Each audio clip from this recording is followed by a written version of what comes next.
Hey, everybody, welcome to this episode of Compassion Encourage Conversations in Healthcare.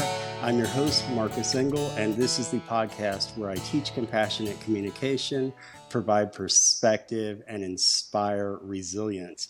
Today, I am super excited to bring to you Dr. Barbara Seymour. And Dr. Seymour, thank you so much and welcome to the podcast. Thank you for being with me. Thank you so much for the invitation. I'm excited to be here. So we say doctor, and a lot of people immediately think of the medical doctor in a white coat. So let's talk about what kind of doctor that you are, especially on a healthcare podcast. Thank you. It's a very important point. Yes, I hold a doctorate in nursing practice.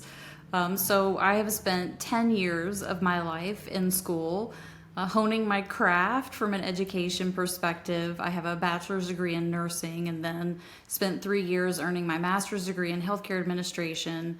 And then, yes, nursing has the opportunity to earn your doctorate. So I spent another 3 years at the University of Central Florida earning my doctorate, not as a nurse practitioner, which is a clinical track, but I focused my studies in executive leadership. Excellent. And we always need more leaders in nursing and across the whole board in healthcare. So can we start at the beginning then? Because as a nurse, did you always want to be a nurse? You know, when I was in high school, I really wanted to be a physician. I was fascinated by medicine and thought that, pursuing my education and becoming a doctor of medicine, again, to make that distinction, was where I wanted to spend my efforts. But my absolute favorite nurse in the world, who happens to be my older sister, was in nursing school while I was in high school. And I saw what she was learning from the perspective of the science of nursing, but also heard her experiences of how she got to care for people in a way that I felt like was very different from what I would experience as a physician.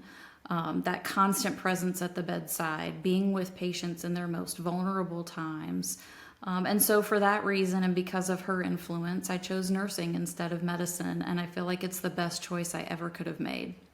Did you and your sister have nurses in your what we call up blood in your ancestry, your parents or aunts or uncles or anything like that?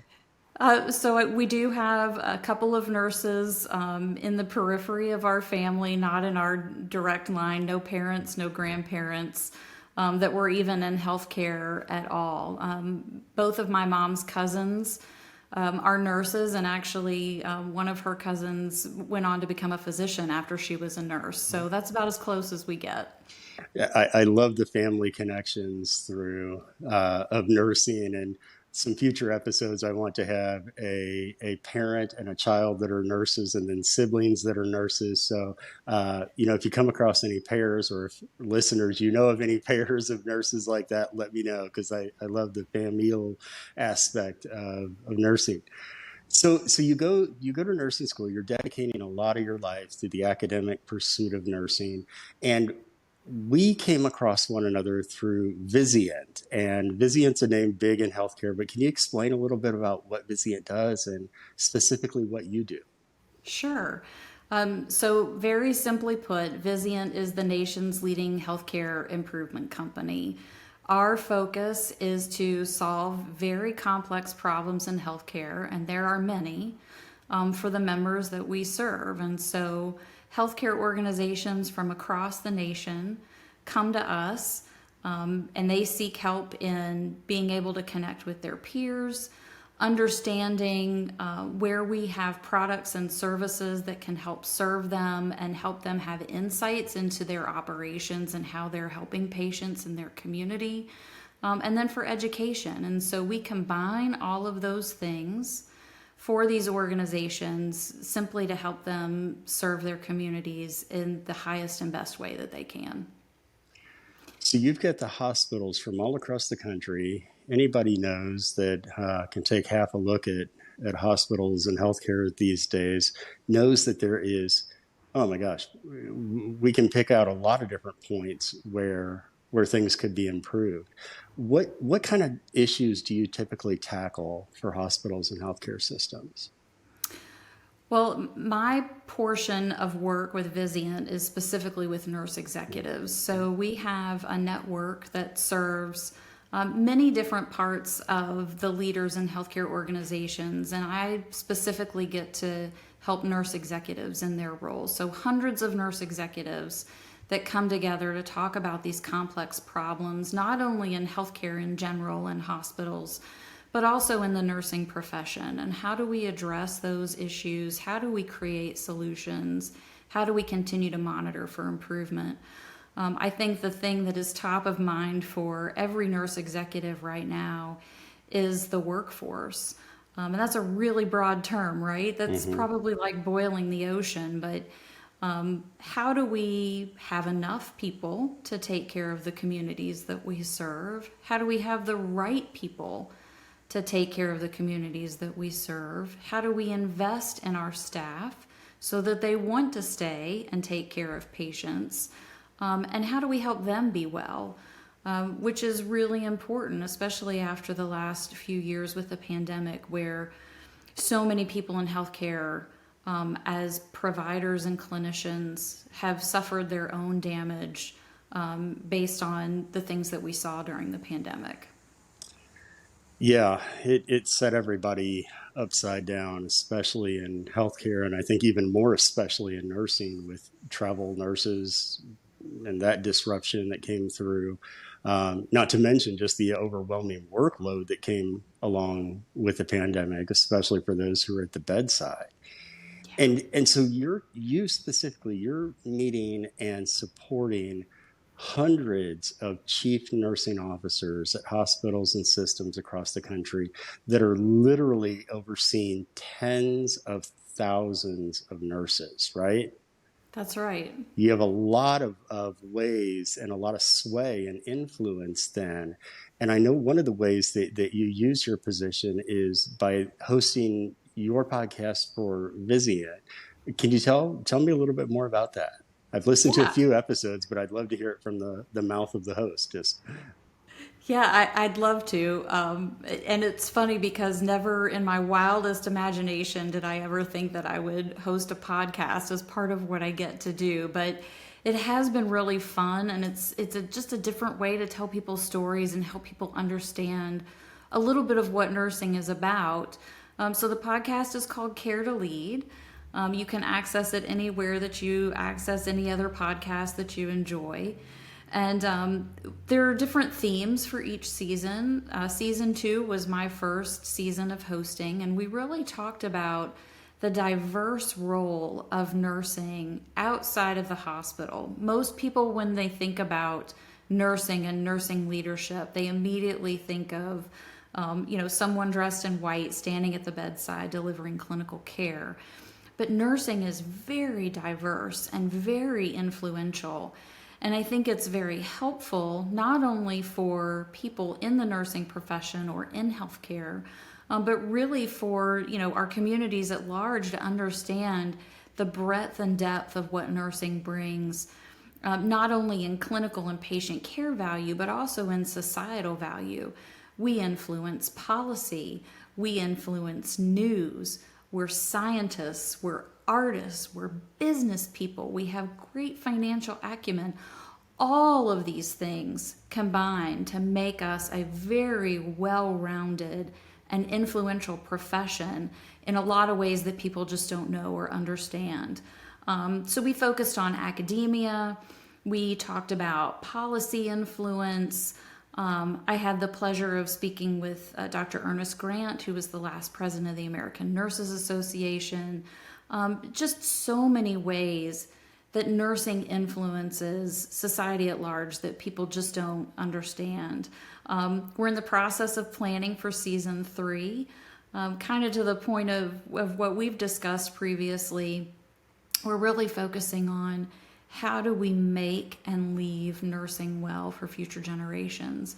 After the insult that we've had during the pandemic, we have some divide even within our own profession at times. How do we create nursing to be a profession that draws people in, where they want to practice their craft at their highest and best level, not only clinically, but also in just providing deep, compassionate care for people.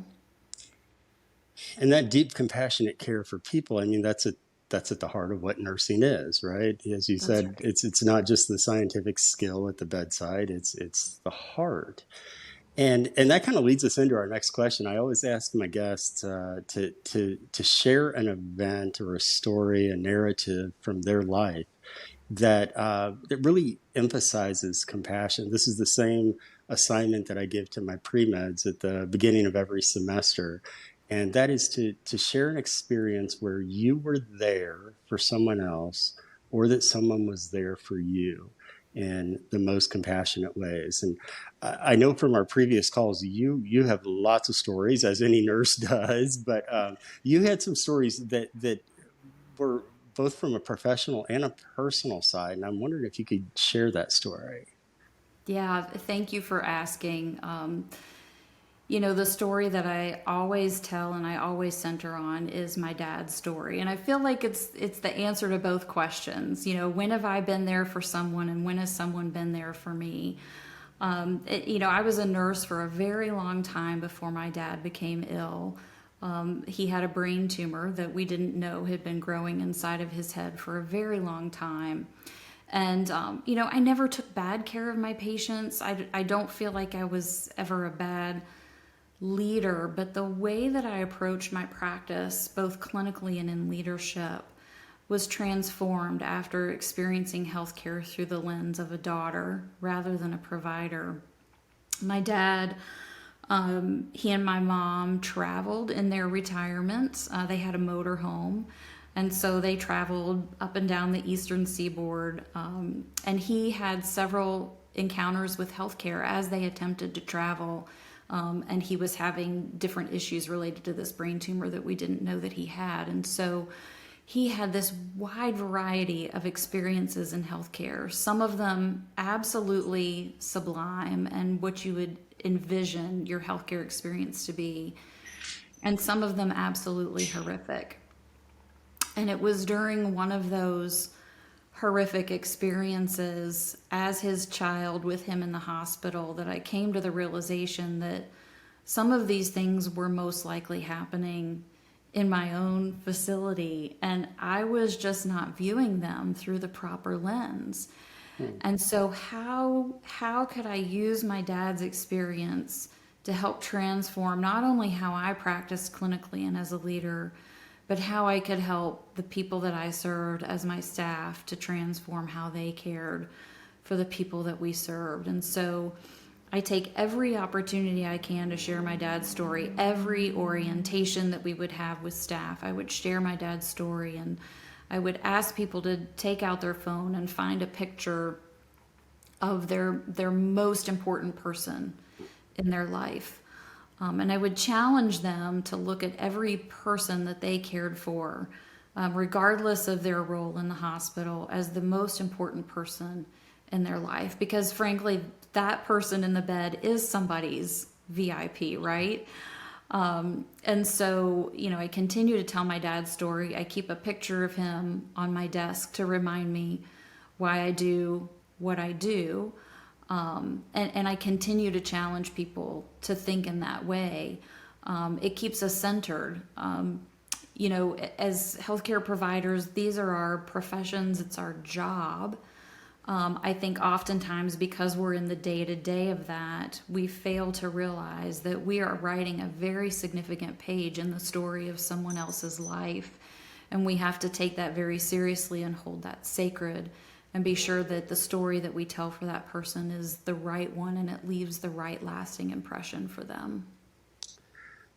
And you mentioned the both kinds of care that your dad got during his struggles. Some that was wonderful, some that was horrific, I would say, right? Yeah. Yeah.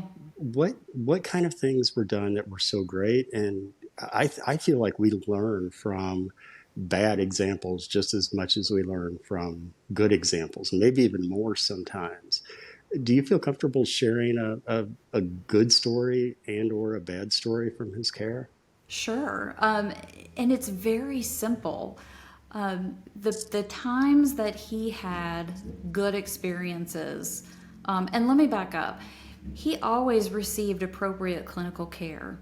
It was nothing that was inappropriate about the medicines that he received or the tests that he had. The differentiating factor was how he was treated as a human. And so those really phenomenal experiences in care, they treated him like they would have treated their own dad. The horrific experiences are the ones where my mom stood at his bedside for the longest time because no one could get a chair for him, or the nurses had taught him how to silence his own IV pump so he wouldn't be bothered, or someone said to him, I have 6 patients today and everyone else is sicker than you, so I won't be in to check on you very often. If you need anything, press the call bell.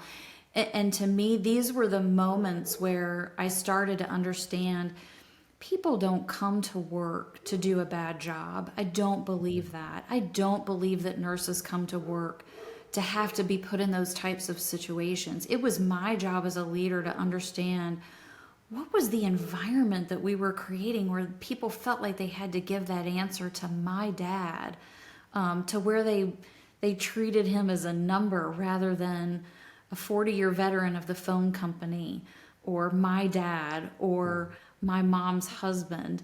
You know, it was so revealing to me that I had spent so much time trying to understand how I could clinically take care of patients, but the secret sauce was really in just how to treat somebody like a fellow human being. The secret sauce isn't secret, right? It's Right. just humanity. It's just uncovering and unfolding our humanity to be able to stop, take a breath, look at the suffering of another person, and step in to help. And unfortunately, even those times when there's no intentional harm done, as you said, nurses come to work. No, nurses don't come to work ready to do harm. That's silly. But Right. when we're checked out, harm can still happen, and those missed opportunities for care and compassion can sometimes still mean that that patient feels as badly as though there was some kind of intentional act. Yeah. And it's so important for our communication to keep progressing and keep improving around the patient and family experience. And I'm sorry that you had those issues with your father, and I know that the story did not turn out well for your father, right? Yeah, he passed away. But I will tell you the last several months of his life were some of the best months that he and I had together. There was a shift in the dynamic of our relationship that I don't think I could even describe if someone forced me to do it. But we had a lot of meaningful conversations. We talked about this a lot. You know, one of the things that's most significant for me in being able to share his story is he would often say to me, I feel like I haven't done anything important with my life. And so the opportunity to share his story and know that I've shared that with thousands of people at this point helps me feel like I've been able to give that to him in some way. And he has certainly, through his experience and through his story, shaped me in my practice, both clinically and as a leader, in ways that I never would have had otherwise. Yeah, the story that continues, the legacy that continues, is a beautiful one, right? It's helping change. It's helping change the experiences for those patients at the other end of the stethoscope. That is a beautiful legacy. I'm sorry for your loss. I'm sorry for your struggles during the hospitalization portions, but yeah, yeah, I'm sorry. Thank you. So, in the time we have left, I'm wondering if I can shoot a couple of random kind of questions by you. Sure. Because, okay. Well, actually, before we even get into that, can you tell us again where to find your podcast and ways to learn more about Vizient and et cetera, et cetera? Sure. So you can find the podcast on any of your normal places where you listen to your podcast. I access mine through my Amazon Prime Music personally. So any of your normal podcast outlets, you can find it. It's called Cared to Lead. And then you can learn more about Vizient at vizient.com, I believe is our website. And you could certainly contact me directly. I'd be happy to share information about the organization and how we serve. Excellent. You want to give your contact information or LinkedIn or any of that kind of Yeah. stuff? Yeah. I mean, my LinkedIn is Dr. Barbara Seymour. You can search me there. And, my email is barbara.seymour@vizientinc.com. Excellent. Excellent. So in the interest of just randomness and questions, these aren't really random. They're just things that I like, and it gives me a chance to get to know my guest a little better. One of the get to know you questions that I often ask people is, if you were stranded on the proverbial desert island, but it's still a well appointed desert island, so you still get to have art with you. You still get to have some kind of art. Or another way to ask this question is, what is a piece of art that speaks to you and why? So you can have a Broadway production on your desert island, or you can have a book, you can have a Netflix series, you can have dance performance. What is a piece of art that speaks to you and why? Oh gosh. Well, I love to read, so to narrow it down would be really difficult to think of a book specifically that I would love to have. But from an art perspective, and thinking of all the different types of art, the first thing that comes to my mind when you say favorite art, I have a painting in my home that belonged to my grandfather. It's called Pharaoh's Horses. And I don't know if you're familiar with that or not, but it's this. Visual art is not my forte, as you can imagine. To describe it, it is this depiction of three horses that are very obviously running. Their nostrils are flared, their mane is back, their eyes are very intent. And it's this kind of sepia tone type of piece of art, drawing, painting, whatever you want to call it. And it's got this kind of weird history to it. I'm not even sure why it was my grandfather's favorite, but to me, that's one reason that I would like to have it, because it's tied to him. And the interpretation of the painting, there's several different ways that people interpret it. Is it three different emotions? Is it just simply a depiction of Pharaoh's horses as they're about to be crushed by the Red Sea, which seems a little dark to me. But one of the interpretations of the painting is that it's a depiction of past, present, future. And to me, that just makes it kind of interesting and unique, and reminds me that those things all run together. You can't pull them apart from each other. They all run in tandem, but it hangs by my front door, and it's just one of my favorite things ever, which is actually kind of funny because I didn't like it as a child. It hung above our couch, and I just thought, why is that? Why? I'm not sure why, but knowing that it was one of my papa's favorites, and learning more about it, I would love to be able to look at it, not only just because of how it ties to me personally and to my papa, but just what it represents. That's great. That's great. Along that same lines, you're talking about books. What is on your reading list currently? What are you working through right now? So right now I'm reading a book called Mindful, two separate words, Mm-hmm. to Mindful, by Om Swami. And it's a book about attaining inner quietude without a whole bunch of ritual that surrounds it. How do you recognize and understand the inherent beauty that surrounds us, and almost turn those experiences into meditative experiences and create quietness, solitude, peace, and mindfulness from the occurrences of the everyday, which, as you can imagine, after 3 decades in healthcare with a lot of noise and activity, and not to mention a personal life with, a husband and children, and finding those mindful moments sometimes is a little bit challenging. And so I'm finding a lot of joy in reading the book and learning to step back and recognize those quiet, mindful moments and ways to generate peace and gratitude and beauty in the everyday. That's going on my reading list, because anybody who's named Om Swami is going to get a read from me. That's great. Love it, love it, love it. And these are also great recommendations for me. So thank you for that. You're welcome.